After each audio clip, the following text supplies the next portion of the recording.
837 days I have been living here in the Philippines.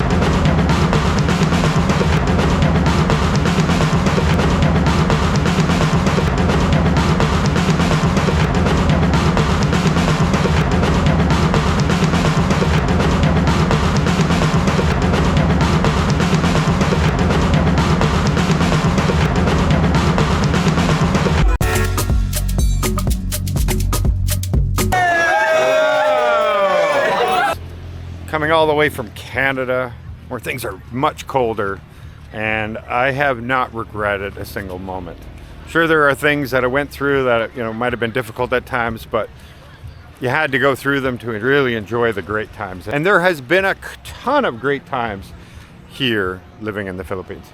So I'm going to start off from the beginning, and this way you guys will have a good feeling of every type of area that I've been to, what's the plus and minuses, and what can you expect in each area, all in one video. So if you're thinking of coming to the Philippines or thinking of traveling around the Philippines, because maybe you're already here, this video will probably interest you a great deal, because you're going to learn a lot without watching a ton of videos. You can learn it all in just one. So here we go. I have traveled, a large part of this country, and each place I go has a lot of unique charms and qualities that you might really love, or they might be the opposite of what you're looking for. For example, my dream life might not be the same as someone else's dream life. So let's take a deep dive into many of the areas I've been to, and what I found in each area, what I thought was good about it, and if there was any real downfall. So let's start off with the very first city I went to, which was Iloilo City. I was only here for a few days, but then I've returned 2 to 3 times since. It is one of the top destinations for foreigners, and it's been that way for years here in the Philippines, especially single foreigners. Now keep in mind, my experiences here are completely different than others, because I haven't been single any time I've been in Iloilo City before. Thing is, most people are only thinking of Walking Street, which is like the red light district of the Philippines. But the truth is, Iloilo City is in a large, expansive city that blends into Clark, and it's a truly booming area of the country. My friend who lives in the suburbs of the city has this huge house, and he lives very comfortably, beautiful pool, massive compound, and he has like so many great luxuries for about $1,000 a month. Something that's unheard of in most of the country. The long history of the U.S. military in the area, followed by, being a top destination, has meant many Western comforts are readily available in this area, which keeps the price quite low. The second place I went to was Manila, and not many people, if given a choice, would want to retire in the middle of an enormous, congested city. But inside the greater Manila area, you got areas like BGC, Makati, and Eastwood. These are extremely popular destinations for foreigners because it's very hyper-modern, privately owned, it's all privately constructed and operated, and it's like an all-in-one city, almost like what you've heard before, those 10-minute cities. They are all designed so that from the moment you wake up in the morning to the time you put your head down at night, everything you do in between can all be done within a 10-minute walk. For many Westerners, this is very enticing, with the Philippines weather, the Philippines people, and having everything that they could possibly look for in the Western world at their fingertips. A remarkable thing I never realized until about 2 years of being in the Philippines is that with a just 30-minute drive outside of Eastwood is Antipolo. Antipolo City is in the province of Rizal, and here the landscape changes from skyscrapers to lush mountains and fields very quickly. You can live the provincial type life here and still be so close to the action when you want to. This is an area that you might want to consider and at least go and explore as an option of maybe having the best of all worlds with your creature comforts and maybe some land with, some real creatures, maybe some farm animals or something like that. It was very beautiful. It is still a little congested for a provincial area, but by and far a stark difference from the major cities. Let's change it up dramatically, and let's go all the way north to the coldest place you can live in the Philippines, with temperatures ranging from just 6 degrees Celsius to highs of 25 degrees Celsius. so extremely comfortable for most Westerners. Here, they experience a great deal of rainfall, but its residents are known to be some of the most active and fit in the whole country. Fresh fruits and vegetables grow so easily here, and they're readily available at very low cost. The city has a very strict no smoking or vaping anywhere policy, zero tolerance for litter, and so not only is it considered a very healthy place to live, but also one of the cleanest. Many Westerners love it here because this way they can retire at a low cost of living and not have to deal with any of the stifling heat that you can get in many parts of the Philippines. Now just west of Baguio, if you go down the mountain, is La Union, or La Union as they pronounce it, a beautiful beach destination where surfers and retirees enjoy this place equally. Many Western-style hotels and restaurants dot the shorelines here. My only issue I found is if you're going to live here, you're kind of relying on a single highway to travel up or down when you want to go down to any of the major cities or go up even. And if there's any traffic issues or some kind of accident or something like that, you are stuck without any other options. One of my times down there, I did run into that situation, and it took hours to go very, very short distance. But otherwise, there was very little downsides for somebody who wants to, live that simpler beach life. This would definitely be the place for them. Traveling just further north of La Union is Vigan City. This city has a unique charm to it. With its old Spanish-era buildings, cobblestone streets, and even horse-drawn carriages, it's like you've traveled back in time. Those that live here tell me it's a quite simple life here, nice and quiet, and they enjoy it immensely. For me, it was amazing to visit, and I found it very relaxing and very enjoyable, but I could see how after a little while, as a younger person, I probably would get very bored here.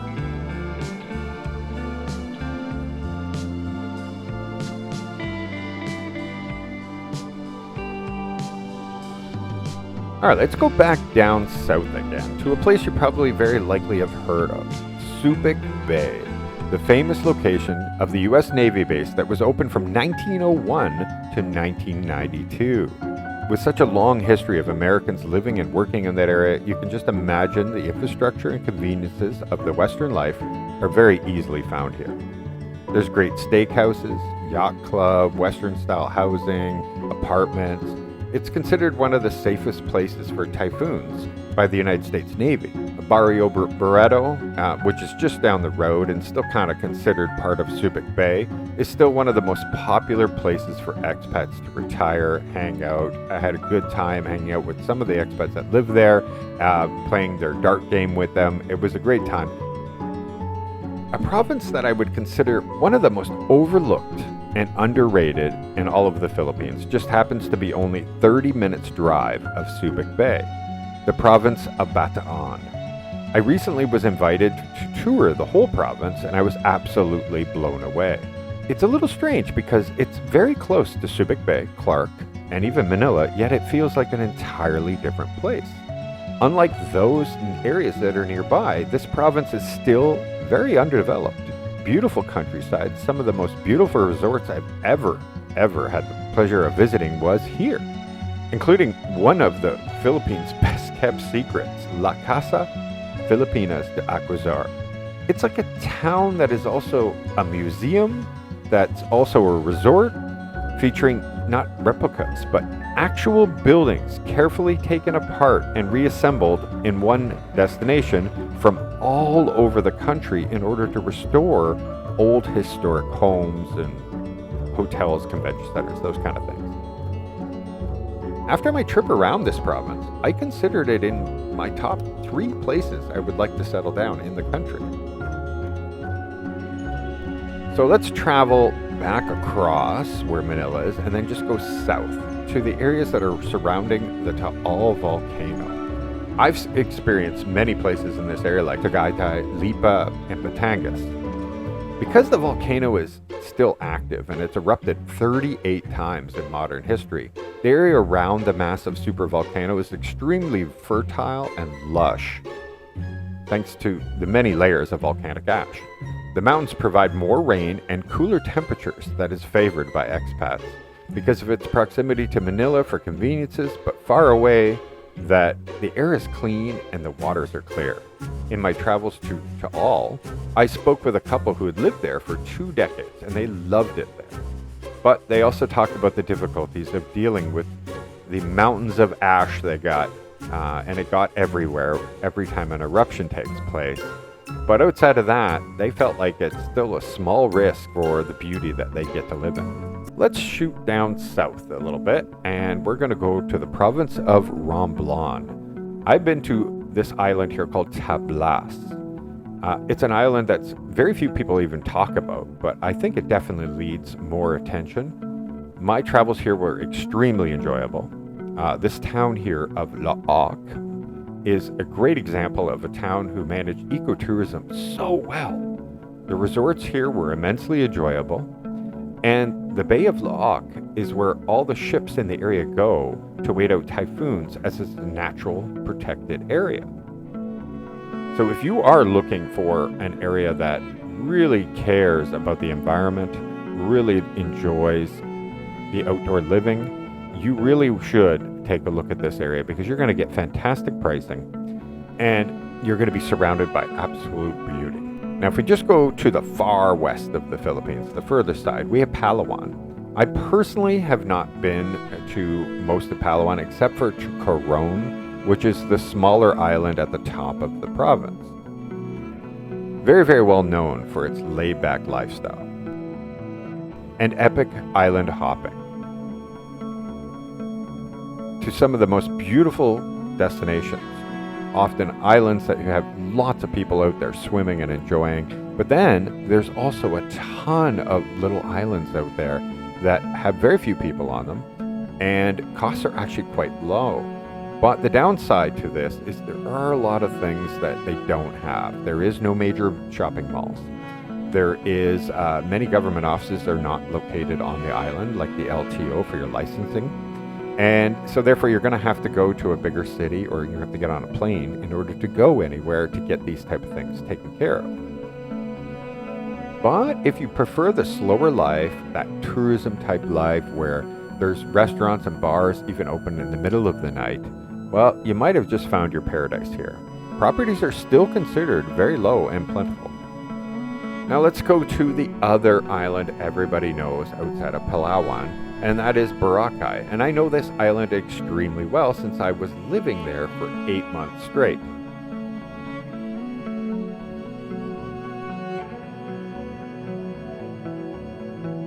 While I was there, I was trying out as many things on the island as possible during my stay. The beaches are literally like no other in the Philippines. Time and again, they're winning awards as the top destination in Asia. Every type of cuisine is readily available, and all the tourist type of attractions you could possibly want. The downfall of paradise, of course, is the prices are much higher on the island. Without any real large shopping malls, it's difficult to get the things you need, and very few live on the island permanently, so friends are often moving away. But for those who really want to just retire in a resort type life, you're going to find it here. But I wasn't in that position. I did not want to retire a resort type life, and so that's why I chose to leave Boracay, and that's how I ended up exploring the Panay Island. First to the province of Aklan, which Boracay is a part of. Here you're going to find true provincial life with some fantastic beaches and beautiful mountainsides. It continues right into Antique, an even less populated province with ever-expansive fields and mountains where temperatures can be 5 degrees cooler than anything down below. Many vegetables can be grown in these mountains that you just can't grow in the lower tropical lands. Definitely for those who prefer the simpler life, and some of the best prices for land anywhere is going to be in Aklan or Antique. But you're going to have to give up many of the modern conveniences if you're going to live out in the provinces with several hours of driving to get to a major shopping mall. But as I traveled down the Panay, I came upon Iloilo province. I feel like it was one of the better kept secrets, as I never really heard of it before until I crossed into the province. I noticed that the towns are very well developed, clean, organized. I consistently recommend people always check out San Joaquin, Miagao, Gimbal, Tikbawan, Otan, all these towns leading right up to the major city of Iloilo. Because if you want to live on the coast, and this is a beautiful place to pick. I personally have spent, a couple of years exploring these areas, and I absolutely loved it out this way.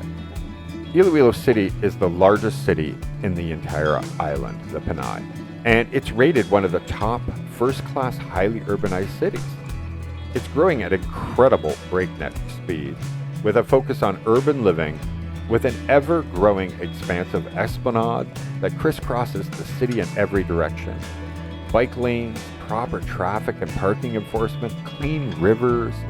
This city is known for having a huge middle class, with many top employers locating here for its highly educated population.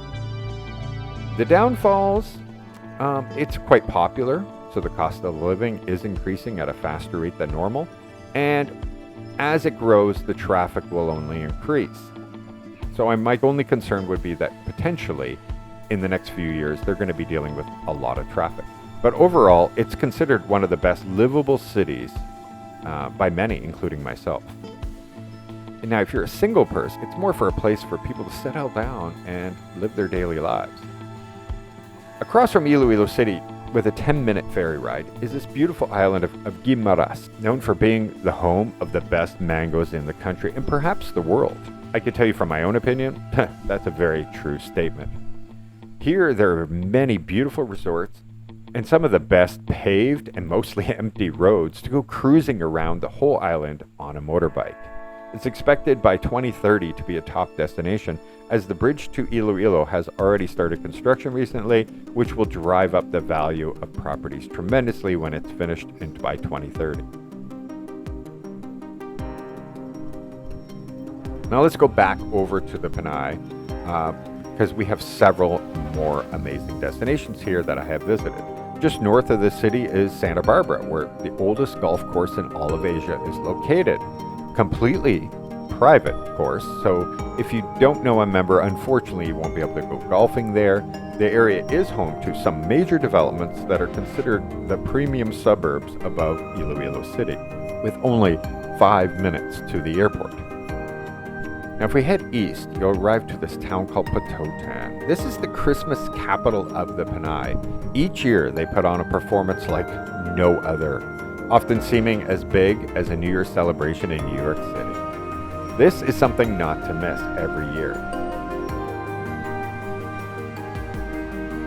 As well, those who locate here often are doing it because of the great land for planting. It's a great place for agriculture, and it's only 40 minutes drive to Iloilo City, but you end up paying a fraction of the cost for land. Heading further down the coast, along the north side of the Panay, you will come across Dumaguete, which is the main port to take the Ro-Ro, which is a ferry for cars, that will take you across to Bacolod. It's a growing community with many businesses starting along the coastline that you might want to also consider for a low-cost place that you can easily travel to Iloilo City or Bacolod. Then if we head a little further up, a little bit inland from here, is Barotac Nuevo, a small town with something I found very special, especially for the Philippines, a working horse ranch with equestrian jumping and trail riding. This is a rare thing to find in the Philippines, so if you love horses, like I do, then this could be a great place to live, and then you can board your horses here for endless trail riding over this massive, massive expansive ranch. Some of my favorite places don't yet have the benefits of a city like large shopping malls, but they make up for it in absolute beautiful, stunning coastlines and sand-lined beaches. Often these areas I recommend for someone single who is looking for a good traditional values girlfriend. Here the people are very inviting, and you can live in a dream setting for a fraction of the cost. The first one being Banate, home of the annual unlimited crab eating festival called the Kasag Festival.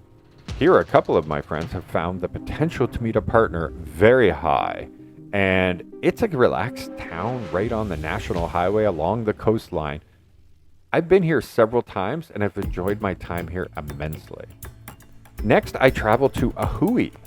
This town won my heart by its incredible friendliness and, well, its leaders. Its gorgeous, well-developed islands with nice resorts and untouched beauty were shocking to me.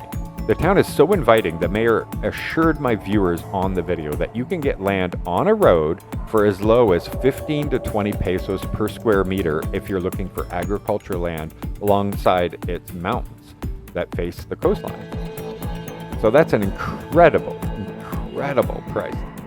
Continuing up the coast is Concepcion, Iloilo, which is home to many islands, ideal for camping, snorkeling, and they're actually looking to expand even further into their ecotourism. The mayor's office made it clear to us in one of my videos that they're willing to work with anyone who would like to start an ecotourism type business here because it's growing more and more each year. One island in particular reminded my Hawaiian friends that it reminded them of Hawaii. The town is small, but the potential is big, and we are now about 2 hours drive to Iloilo and the airport. The next town is Estancia, a university town and a launching off town to a now famous island of Siquijor Island. A large investment on that island was made by Ayala Corporation with a massive resort and even its own airport with flights to Manila. The town has a decent-sized mall, a bustling port with lots of fresh seafood, and so far a few resorts along the coastline, but it's one of the best views I've ever seen from a coastline looking at all these beautiful islands, with many single girls around looking who have the traditional values that many are looking for in a partner. Once we hit the end of the coastline, you get to Carles, Iloilo. This town is not yet as developed as many, but it does boast a good 4 to 5 star resort,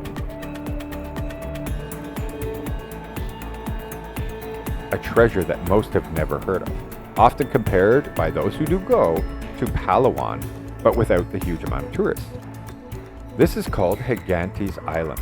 These island tours are worth 10 times or more what they charge, in my opinion, at about 1,000 pesos or $20 per person. Includes your great seafood lunch, and you get to experience an entire day of absolute beauty. The islands do offer overnight camping, and it would be an ideal place to set up a snorkeling type business, in my opinion. So even if you're just a tourist, you have to check out Gigantes. You're going to absolutely love it, and you're going to be shocked that more people don't know about it. So now that we came to the end of that coastline, let's follow down the other coastline to where I live now, Roxas City, Capiz. Capiz province has many beautiful mountain and coastal towns, but what really sold me is Roxas City, which is also known as the seafood capital of the Philippines, is situated on the longest continuous beach in the country. Its beach sand is brown, but it's extremely soft, and you can walk forever into the water without stepping on a rock. It's just this soft sand as far as you can walk. It's clean and safe with an airport only 2 kilometers from the beach, a city with 9 shopping malls including SM and Robinson. And for me, to live on a beach that's within a city was a big draw for me. But the thing about Roxas City is, for those that are looking the modern comforts of a big city, well, this city also boasts the largest single development in the country, which is going to be bigger than BGC and Makati combined. It's called Pueblo de Panay. It's got modern condos, BPO companies like call centers and tech companies, tons of culinary type restaurants, hotels, modern subdivisions all over, wide streets with sidewalks and bike paths. I have a ton of videos on Roxas City as it's my hometown now, so I won't go any further into details, but it's obviously on my highly recommended list. Although there are many, many more towns on the Panay I've visited and loved, I'm going to move off to this island to another island now, and that is the island of Negros. First up, is going to be the city of Bacolod. It's boasting a population of approximately 70% more than in Iloilo City. and it's growing at an incredible pace. Bacolod has recently invested money into building a waterfront esplanade that attracts many. As well, it's home to the Mascara Festival, which we definitely want to check out every single October. It's like Mardi Gras, but Philippine style. So if you are coming, even just for a visit, make sure you check them out in October. It is definitely worth the trip. Much of the growth is happening further inland by companies like Rockwell and MegaWorld, who are building mini townships on the outskirts of the city. I've done a few videos here, but not enough to give you any in-depth advice on the livability of the city, because to be honest, I've used Bacolod as a launching point to take me over the mountains to a very, very well-known, popular expat city. And that city is Dumaguete. Dumaguete has been known for a long time as a top retirement destination. It has low-cost rents, Western-type apartments and house rentals that are easily available. The bars there, the restaurants, and the hotels, they kind of all cater to expats. It's a great place to sit for breakfast and meet other expats who just happen to be passing by. Many expats choose to live just outside of Dumaguete because they're not happy with all the traffic in the one-way streets, but can still be close by living in the beach areas of Darwin. It's famous for its snorkeling and diving spots with a great vibe. As well, the pricing for rentals is comparable to those that are in the city. And those who want to have cooler temperatures, well, they all head north to Valencia. We're only about 15 minutes outside of the city. So many expats have already migrated to settle down up here. From here, you get a gorgeous view of the city. Modern subdivisions are available up here. And not too far away is a golf course that the public actually can golf at as well. Taking the ferry from Dumaguete, you can go to the island of Siquijor. For those that are superstitious, it's known for its witch doctors in the mountains, which is now kind of just a part of it. It's a tourist attraction. The island, though, has become one of the top destinations for foreigners under the age of 30. I've witnessed many solo Western girls who chose this island as their vacation destination. This, of course, is a stark contrast from what I found in Dumaguete. The party scene here is so strong, and there is a ton of resorts and backpacker-style stay locations across the island. Of course, there's a lot of potential here for a lot more because it is an up-and-coming island destination. Let's jump over to this big island you see over here. This is the island province of Cebu. Our first stop is actually going to be over here in Bohol. This is another popular place for foreigners, especially single ones looking for a partner. Its party scene is a row of bars on both sides of one road that eventually takes over the entire street directly in front of them. Considered a really fun place to go, this whole area is dotted with beachside resorts and plenty of rentals. A place I definitely want to go back to, as when I was there, they were still rebuilding after the last typhoon. If you do go there, make sure you try this once-in-a-lifetime experience called Kawasan Falls. It is an 8-hour swim, hike, jump, dive experience that you will be talking about for years to come. But you should be aware you need to be fairly fit to handle this.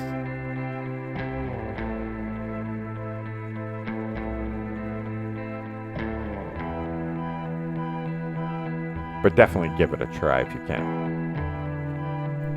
Let's go over to the opposite side of the coast, to the Oslob area. Here they have several coastal resorts that are incredibly unique experience. My resort was a steep climb down from the road. They even had to use zip lines to bring your luggage down to you. Here you can swim in the waters and see large sea turtles easily, and even the odd whale shark swimming by. But to really experience the whale sharks, you need to go into town for an experience that you will never forget in your entire life. The whale sharks are these beautiful, majestic mammals that literally swim with you in the waters, and you get to experience something that most people in the world do not realize it can even happen.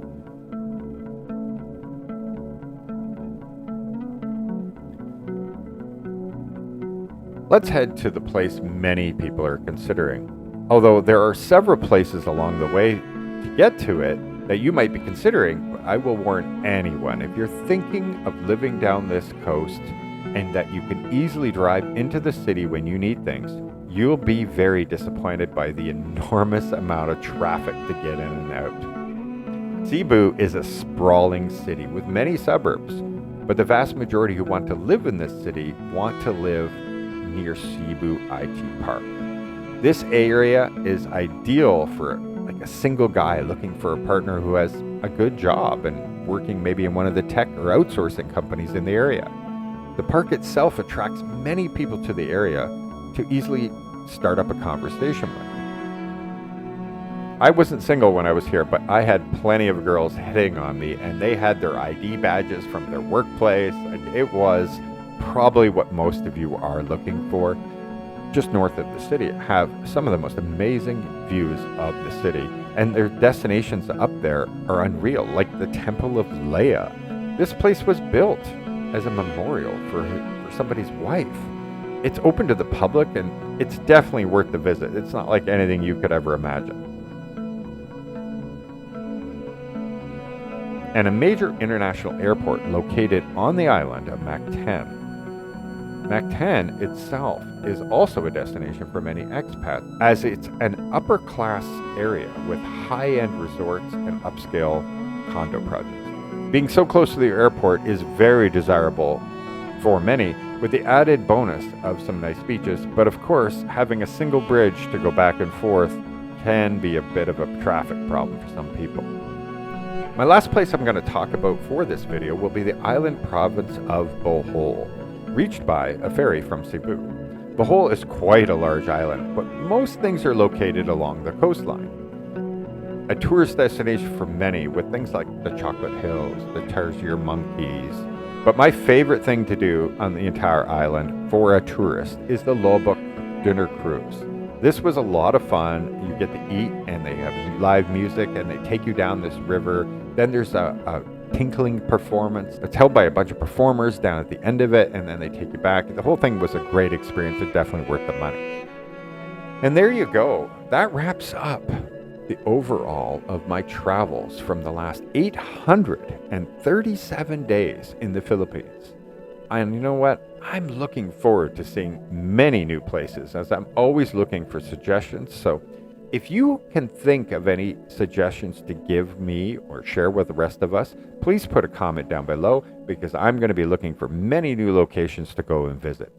But thanks for joining, and I want to thank all of the members of this channel, and I'm going to wish you all an amazing day, and I hope we will see you again on the next episode. Thank you very much. Bye-bye. 29 and I find myself wondering what did happen to the last 10. I ran away with my life, fast forward, never turn back again. It's kind of funny that the more we pass time, the more we need to set the rewind. And 19 was the year I had to leave you, but now I'm seeing all the signs.